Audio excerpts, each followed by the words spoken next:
So, hi everyone, and welcome to FeForte. I'm Georgina Gorman, if we haven't met before, and here with my fellow co-founder Jackie, who you can see on the screen. Hi. And if you haven't heard of us before, at FeForte, our mission is to build female resilience using science and philosophy. And one of our key principles to help build resilience is to share knowledge. So today's conversation is one of the ways that we do this. Hearing an inspiring story today that hopefully will give you a different perspective on things. So we will be recording today's session. We're actually already recording today's session. So if you're live on the line with us and would like to ask questions, do feel free to chat those in and we'll read them out. We'll also be holding a Q&A towards the end of the session. So feel free to come off mute then and you can have a chat with us. If sometimes in groups we decide to stop the recording and have that chat more openly, sometimes we'll keep the recording going. It really depends on the group here today. We hold these conversations regularly. Perhaps you've been with us before, perhaps this is your first time. We either hold recorded sessions like this, live events, and we'll cover many different topics. So you'll hear personal stories. Bless you. Sorry. You'll also hear Jackie sneezing. You'll hear personal stories of challenge and resilience, hear from women in particular roles, industries who can share their advice and wisdom about what it's like to be in those roles or industries. You'll hear from scientists, experts about the ways that we can all build our resilience and flourish. If you're not already, make sure to sign up to our mailing list or follow us on social media to be the first to know about upcoming events. So a quick stop on some of our other key principles. I've mentioned already sharing knowledge. Our other key principles to build resilience is to create community and to change habits. So to create community, we've established a group, a network where women of all backgrounds and experiences can come together to share their knowledge, to network, support, and mentor each other. Finally, we build resilience through changing habits, and you'll learn key habits for resilience on any of our training courses. So check out our website to learn more or get in touch with either Jackie or myself and we can talk to you a bit more about that. But without further delay, what you're all here for is to hear from the wonderful Zubeida Dada. So I will hand over to Jackie, who's going to do a quick introduction and then we'll get to the good stuff. Thanks, Georgina. It's a very quick introduction because I know that she's got lots to talk about. But I met Zubeida when I was working with the leadership team at her company, which I think I'm allowed to say is Liberty in South Africa. I thought she was wonderful. I thought she was really, really effective and knew her stuff. And she also shared some personal experiences with me of what it's like growing up and living in South Africa, something that although I love and know Africa, I don't know it in the way people who've grown up there understand it. And I just thought it would be wonderful to get more people to hear what she had to say about her lived experience. Both of racism, and although I don't think she's experienced that a lot herself, she has had experiences in different parts of the country, and her parents, I know, had more experience of that. But also some tragedies that have happened in her family and how they've affected her, and what makes her resilient, how she keeps going. And we wish you all the best in delivering this, because I know you're a little bit nervous, and I'm only saying that because I want everyone to know that she's dying to tell her story and she does it beautifully. So please will her along and you'll be great, Zubeida. Thank you. Thanks so much, Jackie, and thanks for the introduction. So first of all, I want to say I'm actually honored to be here, and thank you to Dr. Gray and Georgina for inviting me. I'm very nervous. I'm not a public speaker, so please kind of excuse me or forgive me if I make any mistakes. But I guess I'm just here to talk to you about my life story and kind of what I've been through and how I've just held it together up until this point. So I'm going to start off growing up. I grew up in a very family-orientated, loving family. One of 7 kids. I'm actually number 6. And my sister was the kind of a oopsie holiday baby. So I always tease her, tell her that she's kind of stole my privileges of being the last born. But that's, yeah. And my dad was the sole provider. My mom was a house executive. My dad was extremely cheeky. Just his look alone would kind of scare you, and you knew either move away from the room or do what he's supposed to do.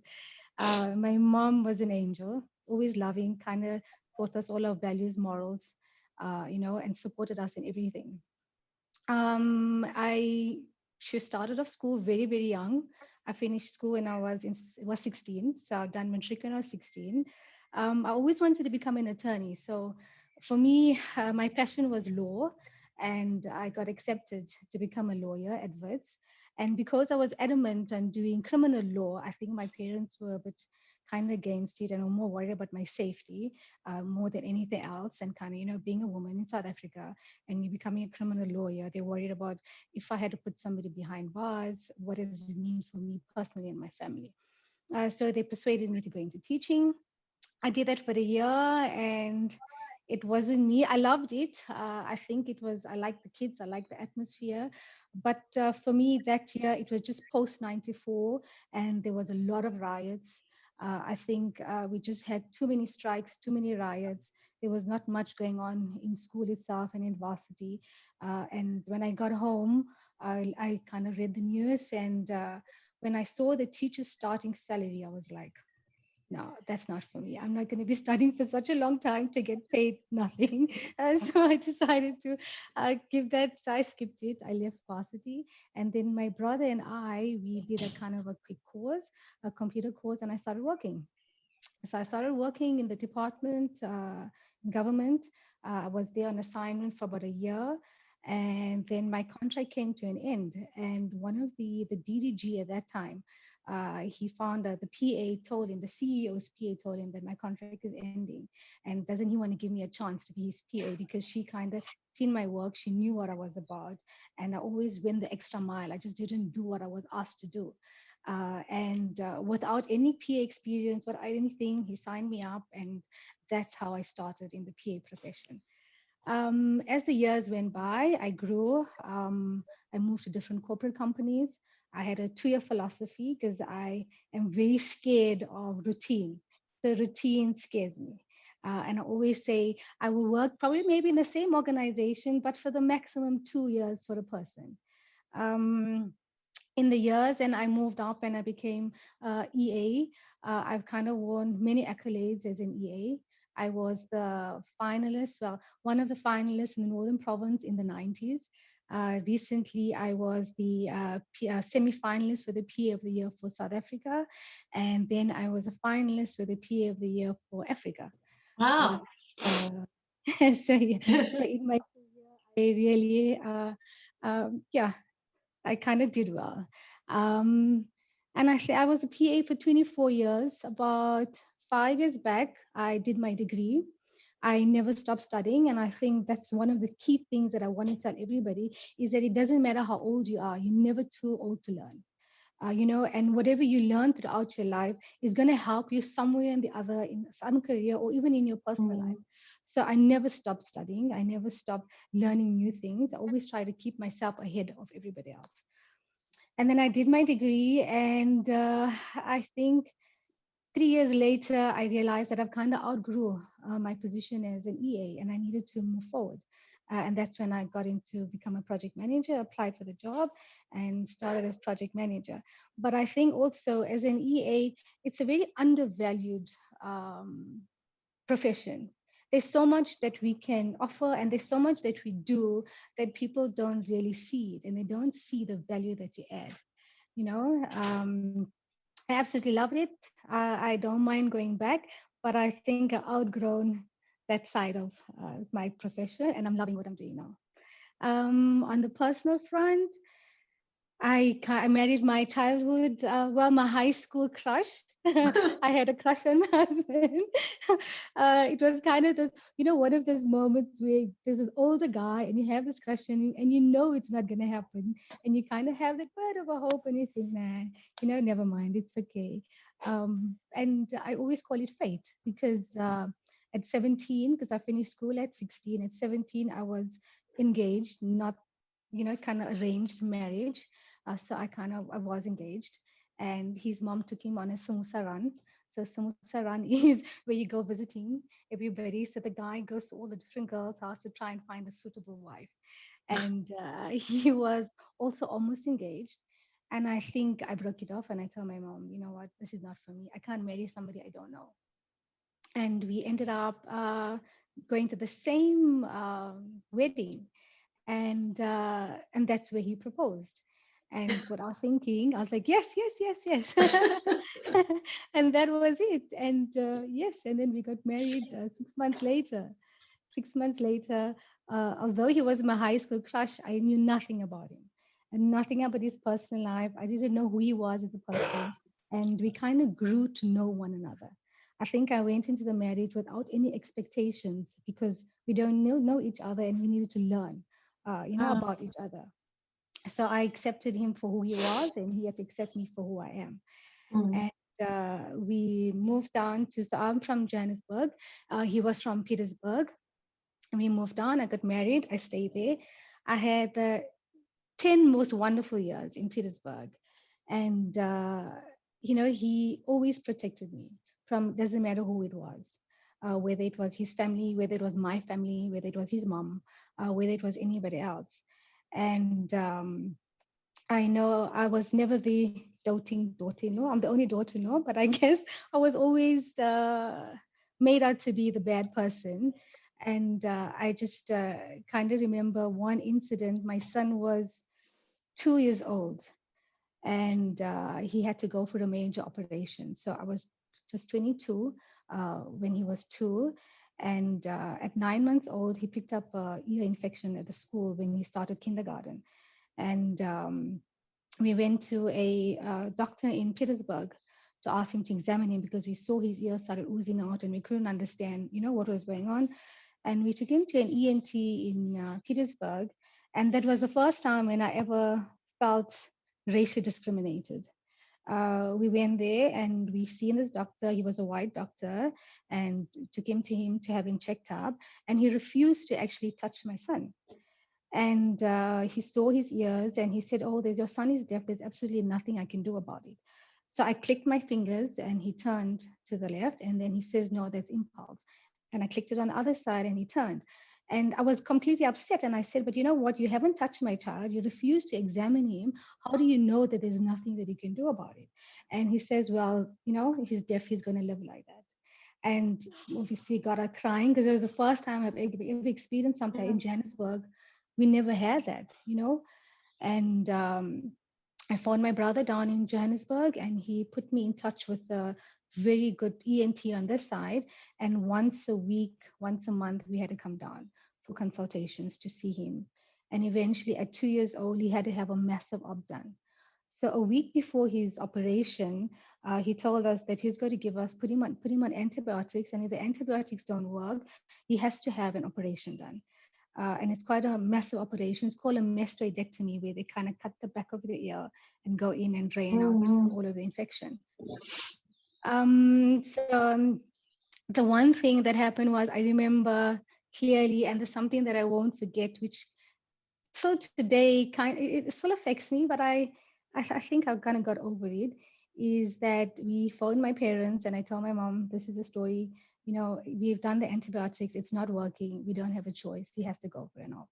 And my mom was fine with it. She said, you know what, whatever has to be, and you've got a doctor that's dealing with it, so it's going to be fine.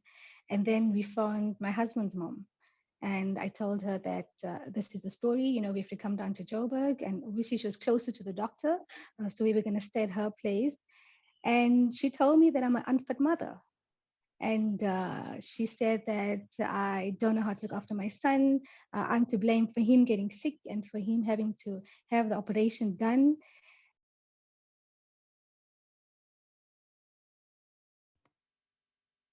Hang on 1 second, Zubeida, you're muted. There was some background noise on the line and I've tried to mute that, and unfortunately the participants moved at the exact same moment and I've muted you. So No. sorry. No, not a problem. To anyone joining us, if you wouldn't mind keeping your line muted just while Zubaida's talking, we will have time for Q&A and some questions towards the end, but any background noise is going to shift to you being the speaker, and obviously it's a bit distracting to Zubeida and everyone listening in. So if you wouldn't mind staying on mute, that'd be fabulous. Thank you. And please carry on, Zubeida. Yes, someone's just asked in the chat whether it's possible to record. We are recording and it'll be up on our website. So if you do have to drop off, no problem. Sorry, Zubeida, for that No problem. interruption. No, that's fine. You kind of gave me time to breathe as well, so it's okay. Yeah, so I was actually quite taken aback by what she said, because I know I've taken her as my own mom, and how could your mom say something like that to you? They're supposed to be supportive of your situation and things like that, and I just cried and I cried and I couldn't explain to my husband what happened, because I just hung the phone up. And he phoned his mom, and then she told me that I'm not welcome to her house anymore. I'm not allowed there, and I'm not allowed to come to her house because it's all my fault that my son is sick. And then my husband phoned her, and he told her that he's just as responsible as me, because he's the father, and it's also his duty to be able to look after his son. So if I'm not welcomed, he's not welcome, and she won't see her grandson. So that for me was yeah, kind of very painful. But anyway, we kind of got through it. And I think what I loved about him is that doesn't matter who it is, he'll always stand up for me. And we went through it. My son had his operation done. And then I was about 7 months pregnant with my second one. And I lost my brother. So my brother was murdered. And the funny part is, we think he had a premonition, because a week before the incident took place, is that he phoned me every single day. And he told me that I have to come down to Johannesburg to meet him. And I kept on telling him, we have a friend's wedding that we have to attend. I'm not coming. I will see you the next weekend. And every single day he phoned and he said, you will come and see me. And eventually that Friday, I phoned my husband and I told him, you know what, just phone your friend. Please tell him we'll invite him home for supper. I have to go down. My brother's phoned me the entire week. Can I just go down? Can we just go down and see him? And we came home. We came down to Johannesburg. The Friday night, a friend of ours, their father was in hospital. So they had a boys' night out, and they took my friend out, things like that. And he told me, he says, you know what, tomorrow we are spending the entire day together. And anyway, all the guys went out, and the next morning we decided to go shopping. So usually in summer and in winter, my dad will always give us money for the kids to buy their summer clothes and winter clothes. So when I got down to Joburg, my dad gave me money to buy my unborn baby clothing and my little one. And usually when we come down, he always goes with me shopping. So if I have to go shopping, if we have to go anywhere, him and my husband will sit and have coffee while I go run around doing whatever I have to do. And that day he just refused. He said, you know what, go, but don't come back home late, because if you come back home late, you're not going to see me.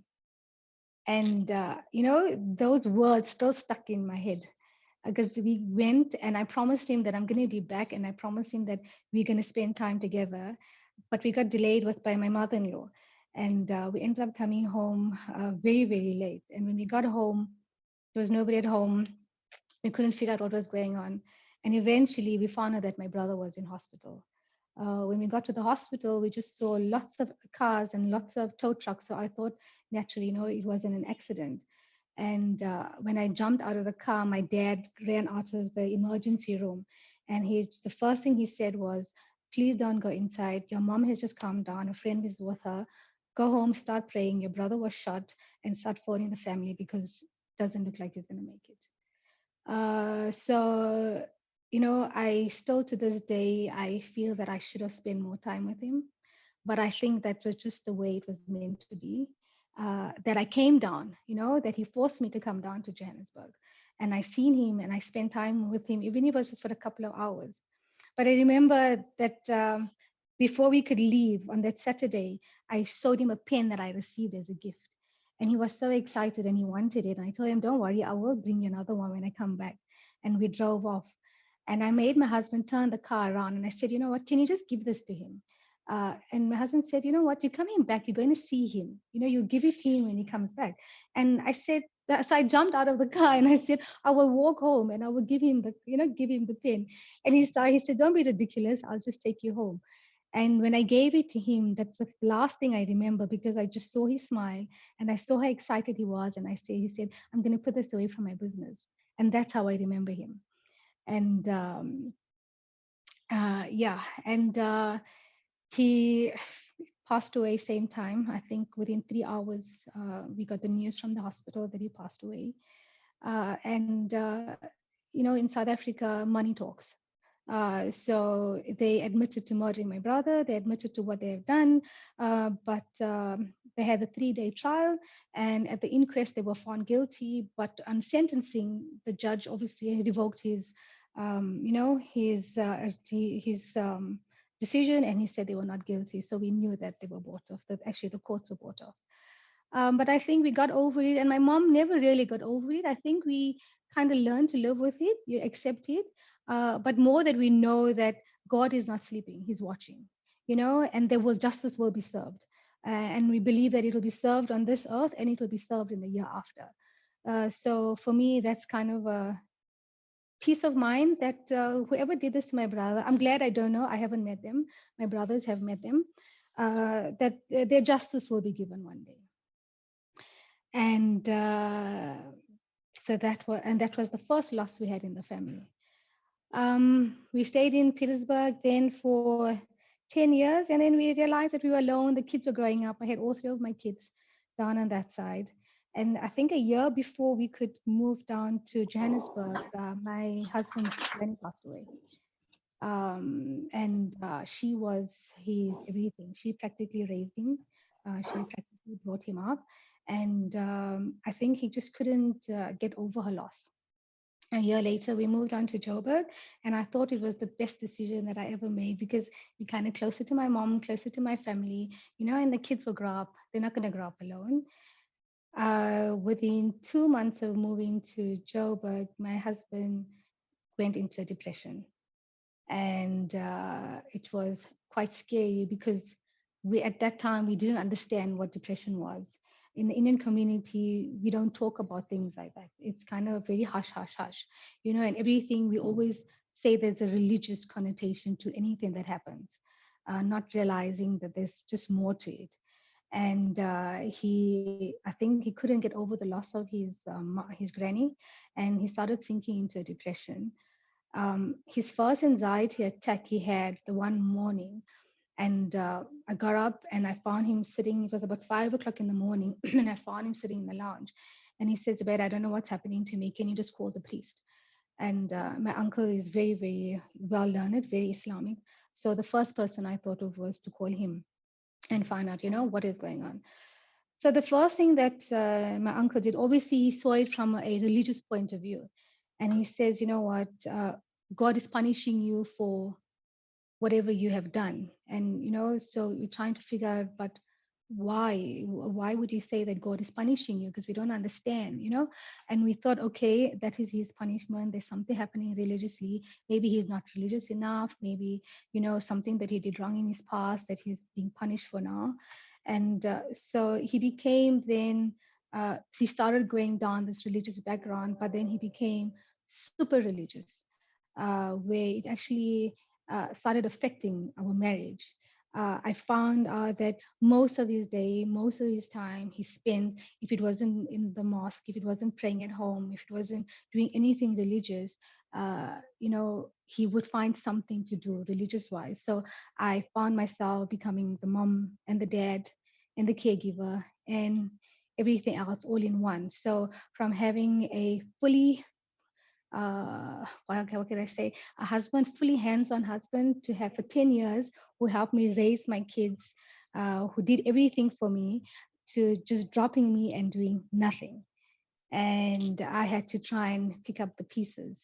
And I had to learn to kind of bring up my kids, be the disciplinarian, be the loving mom, try and balance both.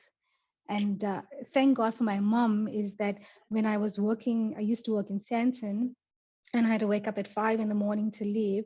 the kids would go to school and they would be there after school by her. By the time I came home, they already had a bath and changed and homework done. And it was just enough time for me to pick them up and, read them a bedtime story. And that was it. And that was a very, very long time, and kind of that year went by and I started finding my routine and started finding my feet in terms of, okay, how to deal with it. And then we realized it was depression and we started doing a lot of research in terms of how do we help him. I just started finding my routine, and then my sister-in-law had problems with her husband.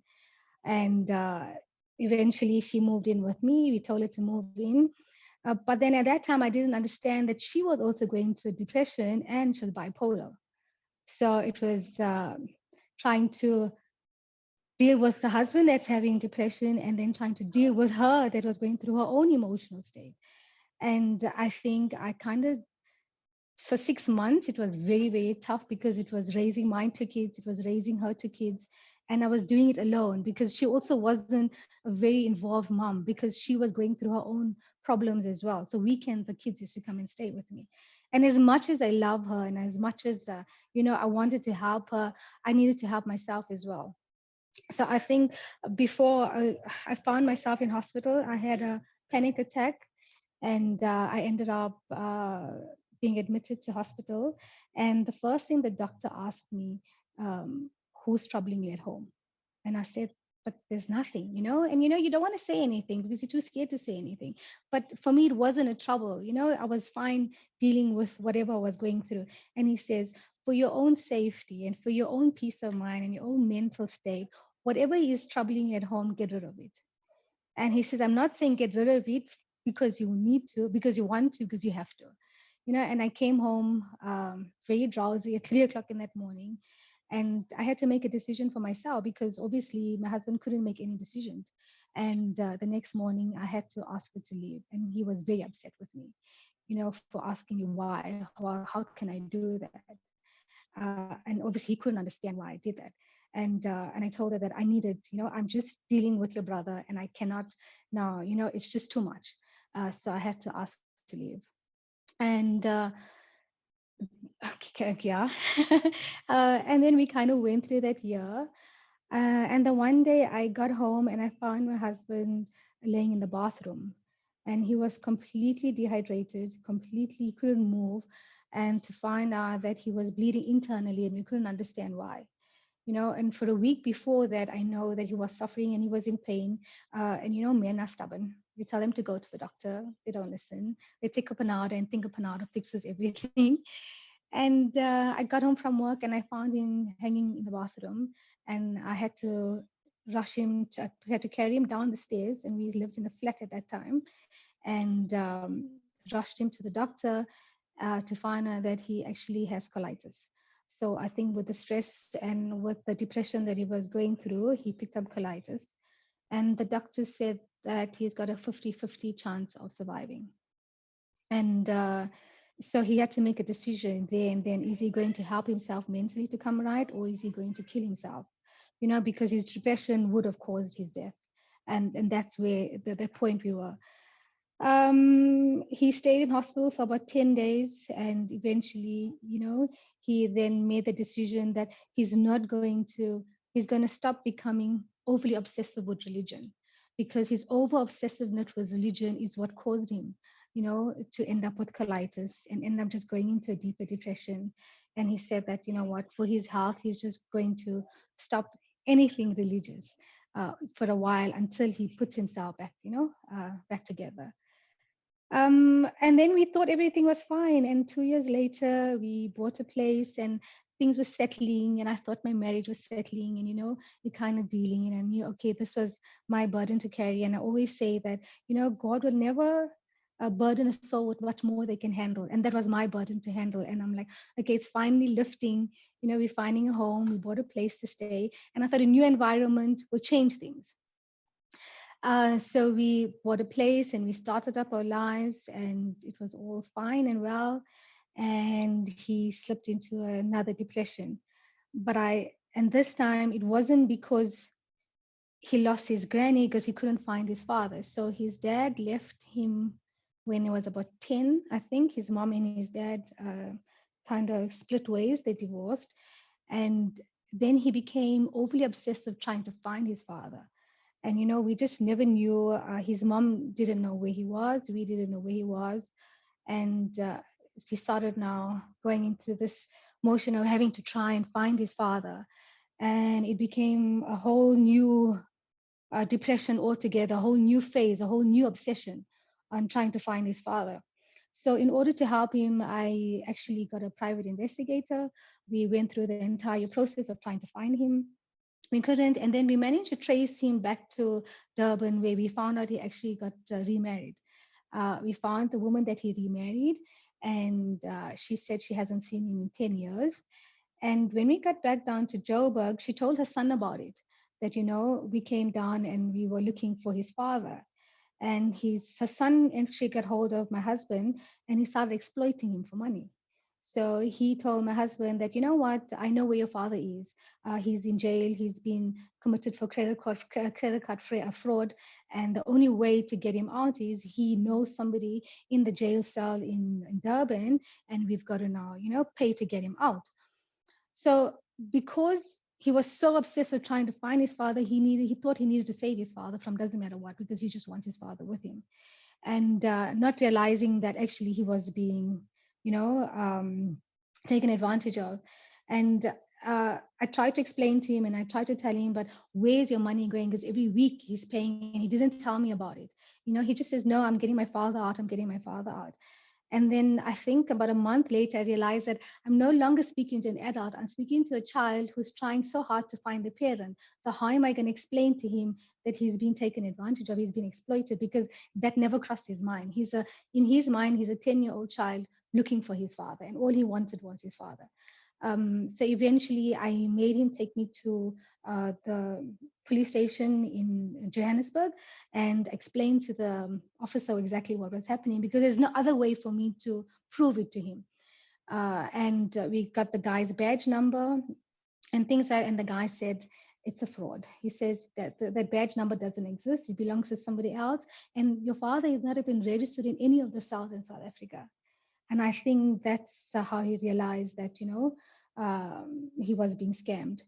I think that never really helped much, because he couldn't get over it. So I kind of found myself again. I went through the 2-3 years of having to sleep in an empty bed, wake up in an empty bed. And when things started coming right, I found myself back in that place where now again, my husband would sit up all night. I went to bed alone. I got up alone. I kind of did things alone with the kids. I was kind of back in that situation where I needed not to do everything for the kids alone. And I think 2-3 years later, I was like, okay, you know what? I can't deal with this. I need to have you admitted just to help yourself. And when you help yourself, there's the only way I'm going to be able to recover as well and help myself.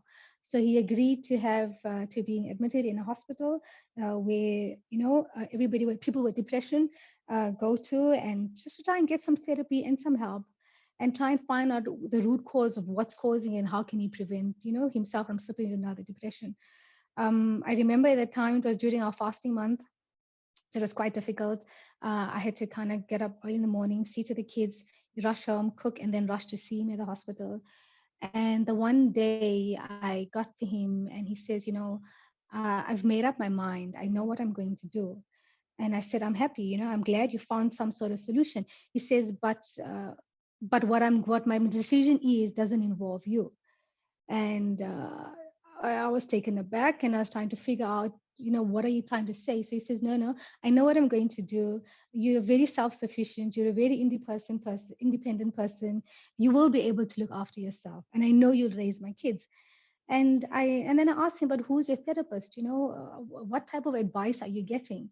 So he turned on and said, no, this therapist is a white lady. And he says, I am so called. She explained to me that I'm a free-spirited person and everything is keeping me down. And I told him, I said, but we don't live for white morals and values. It's very different. Us Indians have different morals and values where we try our best to keep our family together. It has to become something completely I don't know, infidelity or something like that for you to break a relationship or, or have a divorce. So I couldn't understand how how could he get this type of advice? Because we don't live like that. And I came home crying. I didn't sleep that entire night. And I know the next morning I had to take the kids to school and I had to drop my mother-in-law off at work. And while driving, I blanked out because I just couldn't, I couldn't, I couldn't see my life without him. And while I was driving, I blanked out. And the next minute, I just felt a step on my shoulder, and I got up, and there was this bus in front of me. And I managed to swerve the car out of the way and get back onto the other side. And then I thought, I can't do this because I've just put myself in danger and I've just put my family in danger. And dropped my kids off, and I went back that evening to go and see him. But when I went back that evening to see him, he was just completely.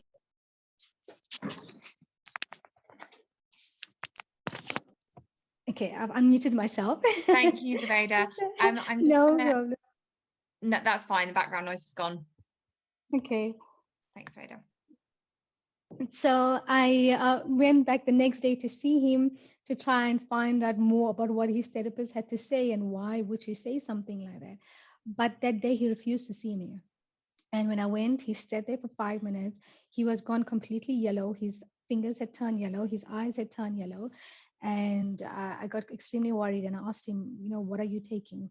What are they giving you in this place? And he says, no, don't worry.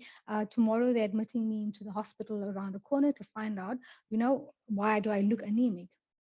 And I wasn't happy with that. So I had him discharged, which he wasn't very happy with. We kind of had a massive argument. And eventually he agreed. And I just told him, you don't have a choice. I have to come and fetch you, and your health is more important than your therapy. And I picked him up that night and I took him to our specialist, and we had it admitted, and to find out that he looked anemic and he had lost most of his red blood cells in his body. And when I got there that night, the doctor said if I had waited 2 hours later, my husband wouldn't have made it. So he was in hospital for an entire week. And it was more trial and error to try and figure out what was wrong with him. And then he was kept into isolation because his red blood cells kept on attacking his white blood cells, making him more anemic. And I think this doctor and I sat for days doing research to try and find out. And then he gave me the name of the tablet that he was taking. And when I did research, it's called, the side effect is something called pernicious anemia. And that's what he picked up. So that morning, he was due to have a lumbar punch done. And as soon as I got there, I think I got in the hospital at 5 a.m. And I told the doctor, do whatever you need to do. If a lumbar punch is necessary, but while you're doing the scope, can you please check for pernicious anemia? And, and then if you can't find out, then do whatever other experiments that you need to do to find out what it is. And then he did that test and it came out with pernicious anemia. And I know that he was still quite adamant on calling it quits and saying, because even during the hospital, he said, I know what I want to do, and I know what I'm going to do, and I know what I'm going to do when I come out. And every single day I fought with him and I said, but why are you calling it quits? And I think the last day when he told me that, and I just accepted it, and I said, you know what, the decision is yours. I can't force you to stay with me, and I can't, force you into something that you don't want to do. And I walked out. And I think that was an eye opener for him, because he always expected me to fight back. He always expected me to say, keep it together. But I think I came to that point where it was, it's your decision and I can't. And he told me, are you not fighting with me? And I said, I'm tired of fighting. I'm done fighting, and I left it and I didn't go back to see him. And I thought he needed some time, to think about what he wants to do. And in the evening, I went back to see him, and I remember this doctor that came to see him kind of tried to explain to him what he's doing and why and how to help himself. And he switched the light off in the room, and he left it off, and we just sat there in this dark room for about 10 minutes, and the doctor said nothing, and we said nothing. And the doctor switched the lights on again, and he asked him, why didn't you go and switch the light on? And he says, but you switch it off. He said, I switched it off, but why didn't you put it on if you don't like the dark? And then he says that if you allow your demons to trouble you, if you keep your demons in, it's going to trouble you. But if you switch that light on, it's going to disappear. So why live in the darkness? And that for me made so much of sense, is that we live in darkness. We kind of put everything, upon ourselves, but we refuse to come out in the light. We refuse to see the other side, that, what, there is another side to everything. And he was discharged, and I thought he was going to leave me, because that was a decision that he made. And I think the days went by and months went by, and he never spoke about it again. And so I never really asked him what and what was the decisions. And because I think he was still too emotionally and mentally, he wasn't fit enough to be able to understand everything. And I think about a couple of years later, I think he decided that, what has to be, has to be. There's nothing that he can do about it. And I accepted it, and we lived, and we enjoyed, and we started reconnecting with one another. And we started living lives again. And I always say that I miss the person that I married. I will always miss him, but I kind of learned to love the person that he is and that he has become. And I don't expect him to go back, because if he goes back to the person who he was, he's going to end up killing himself, because he's going to go through a depression. He's going to go down that road again. And I think the reason I stayed in the marriage and I went through all of that is, I guess, that my love for him was greater than my own pain, and this was my burden to carry, and I needed to have been able to, sort it out. So um, that was that. And then, yeah, sure. And then 7 years ago, I found out that I picked up my first breast lump. And I was told I wanted a fourth one. And obviously, the doctor told me it could be either of two things: either that I have breast cancer, or it could be a benign lump, and it could be the cause of the pill, because I was on the pill for such a long time. So I had no choice but to then have my tubes tied, because if it was cancer, I can't fall pregnant. And if it was the pill, then obviously I will fall pregnant. And was I ready to have another one? I wasn't too sure. So I had to have, so I had a sterilization done, and I had a lump removed. But every year for 7 years, I picked up a lump. And eventually, the doctor told me I've got something called a fibroadenoma breast disease, where my entire breasts were now filled with fibroids. There were just no breast tissue left. And 3 years ago, I had to make a very, very big decision in my life. And he says that because 3 years ago, we found out that my mom's sister had breast cancer, and it was in the late 50s that she developed breast cancer. And then a year later, my mom's other sister. So it was in the genes. It was, and cancer is maternal. So there was a possibility that I could have also got cancer. And he says, Zubeida, in order for you to, I don't want you to go down that road, because there's a possibility you're going to actually develop breast cancer because it's in your genes.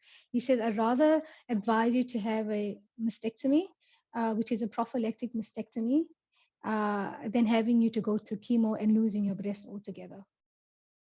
So I know that it took me a year to decide, because it wasn't an easy decision to make. It's part of our womanhood, it's part of who we are, and what am I going to lose, and how am I going to react with not having, our breast. And then I thought about it, but you know what? There's people that actually had cancer and had to totally remove it. So I'm lucky that I'm not removing the outside, I'm just removing the inside. And I'm having it replaced with my own size. So, I had a choice. I was like, okay, now I can decide my choice of size, So a year later, I had it done. And the most excruciating surgery I have ever been through. I had 3 Caesars. I had, so many other surgeries. I had my tonsils removed. I kind of had lots of stuff, but that was the most excruciating pain that I've been through. And I sat for days and I cried and I cried and I asked God, but why me? Why am I going through this? I've just gone through a whole traumatic life experience in my marriage, and now this. And then I realized that everything is a test for us, and we believe that everything is a test. And this was just my test. This was, my burden to carry.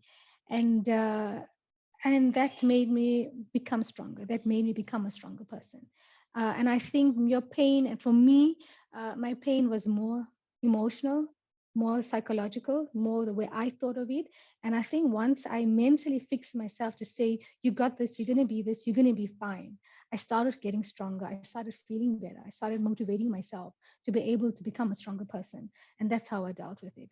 And then I Mm. looked at other people, that had worse experience than me. And I was like, it's Vera, yours is nothing compared to other people that have gone through it.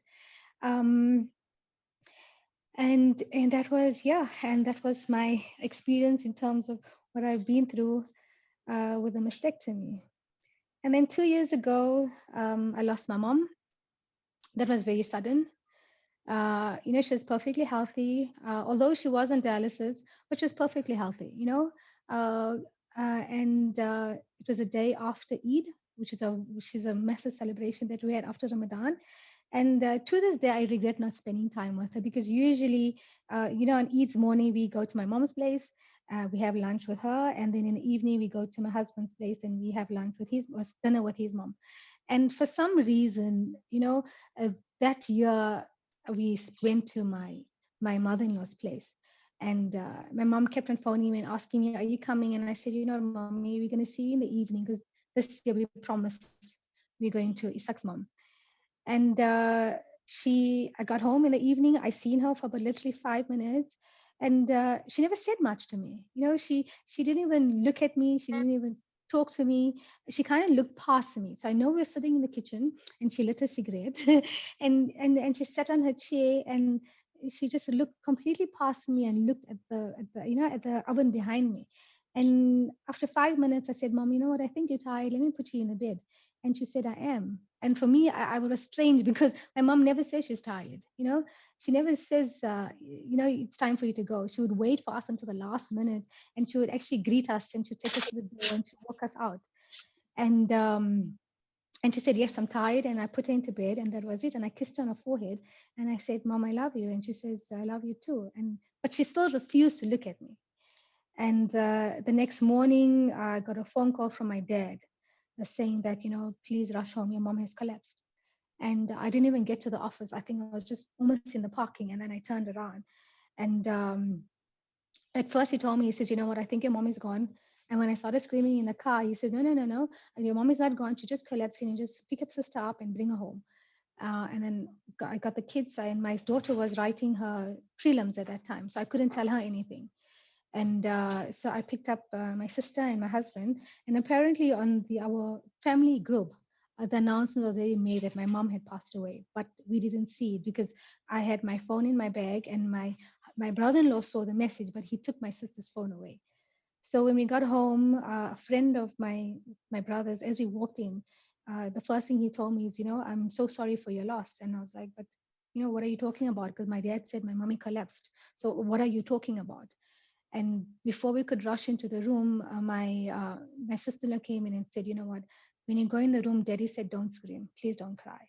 And then I knew, that was it.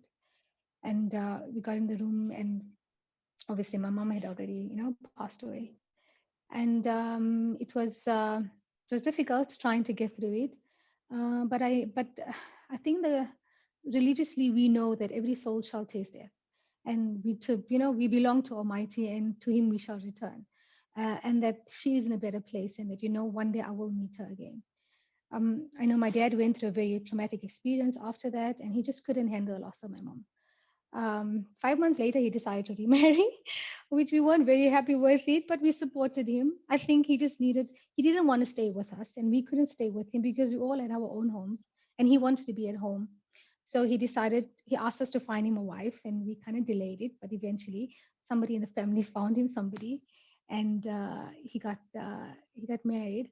But for me, we supported him and we were happy with it. But the most painful experience for me during that time is that when she came down from Durban, she came in to stay with me, and I entertained her, and I called the family to meet her. And I had to hold it. I couldn't show my emotions.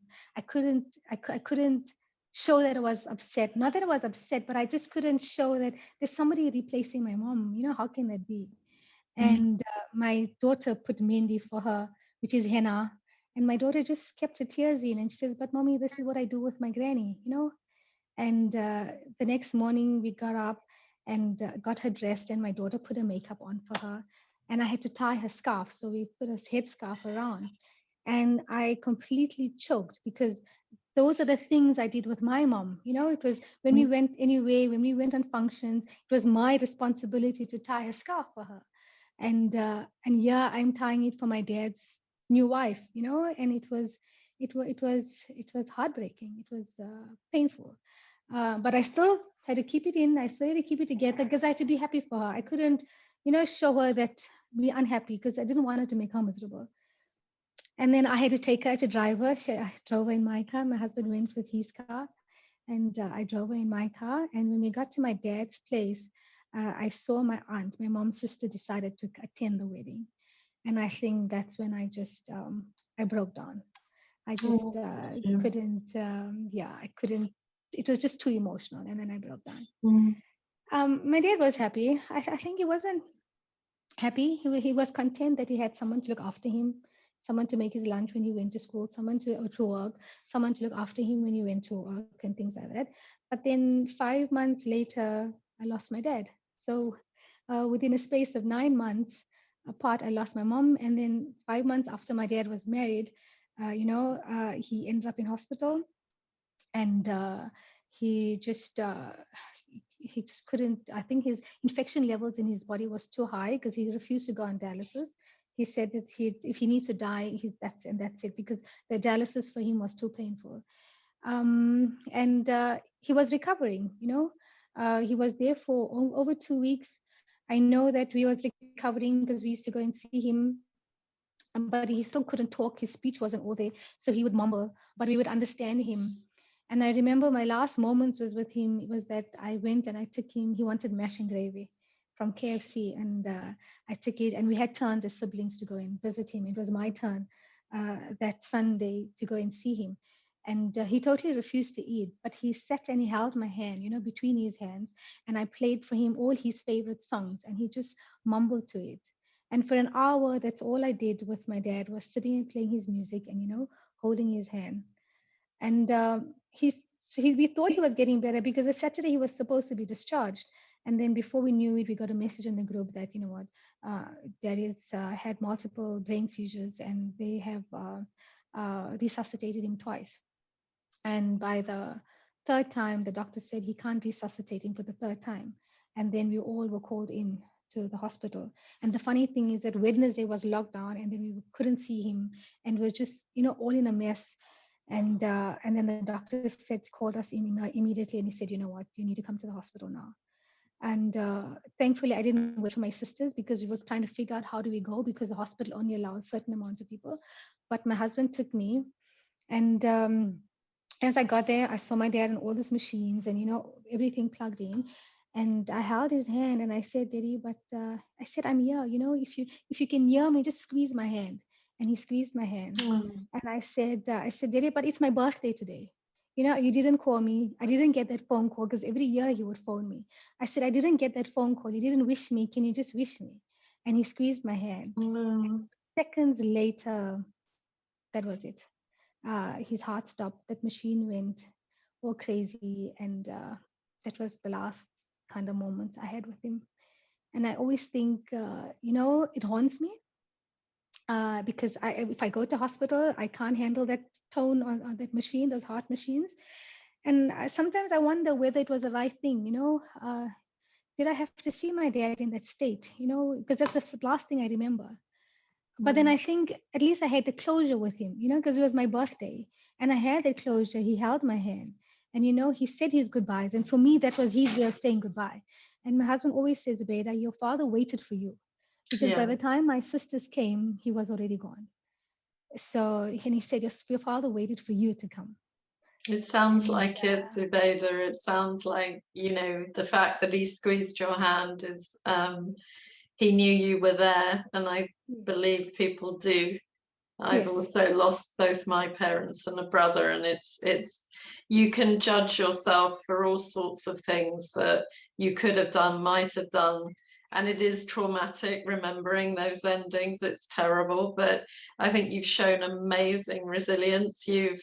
I mean, you have had so many things to face, and thank you so much for being so honest and so transparent and just brave. I mean, just incredible bravery through all the things that you've faced, your brother and then your husband and both your parents in a short space of time. It's heartbreaking. And we know from neuroscience that social pain actually lands in the brain in the same way as physical pain. The brain doesn't know the difference. So each time it really, really hurts. But you have shown us that, you know, the power of resilience and of love and of faith. I mean, all those things. You're just such an inspiring woman to have got through all those things. I'm very conscious that we are almost at time and that people will need to drop off, but we can stay on for a few minutes if people have some questions that they'd like to ask you before they go. So if anyone has a question they want to shout out, or if they want to put it in the chat, we can read it out and, you know, ask your personal questions of Zubeida. That would be great. But if you do need to go, that's fine as well, because we get that we all have schedules. Thank you, Zubeida. Thanks, Jackie.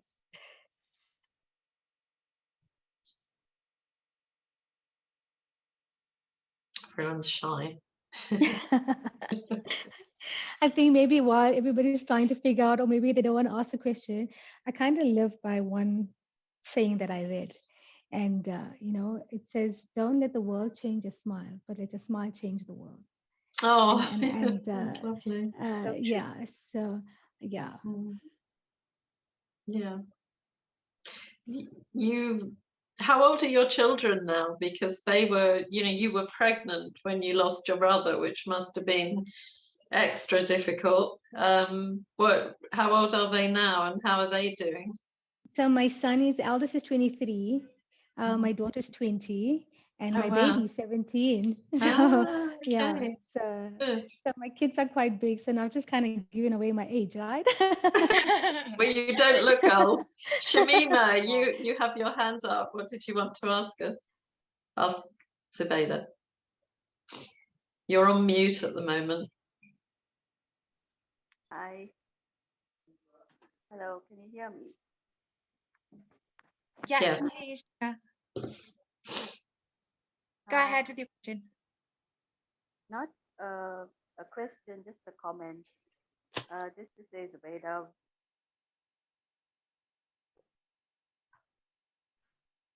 Oh, I think she went on mute.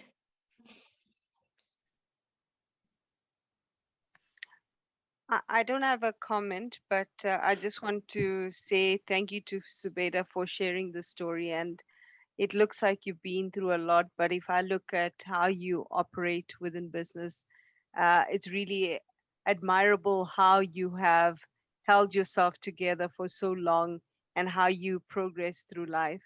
So truly inspirational. Thanks, Sima. Thank you, Seema. There's a chat in the box as well. I'm not sure who that's from because it's not your username. It's KZG. Thank you, Zubeida. You're really such a strong woman. May God continue to bless you. Thanks so much. Shamima, would you like to try again? hello, can you hear me? Yes, I can hear you loud and clear. Okay. Yeah, no question, just a comment. I know Zubeida personally, and I'm very, very proud of her for everything that she's been through. And she is one strong woman. And yeah, you go, girl. Thanks, Shamima. Thanks. That's my cousin. Yes, my other half. Amazing. Thank you. Any other questions, thoughts on the line? Anyone who hasn't spoken yet who'd like to?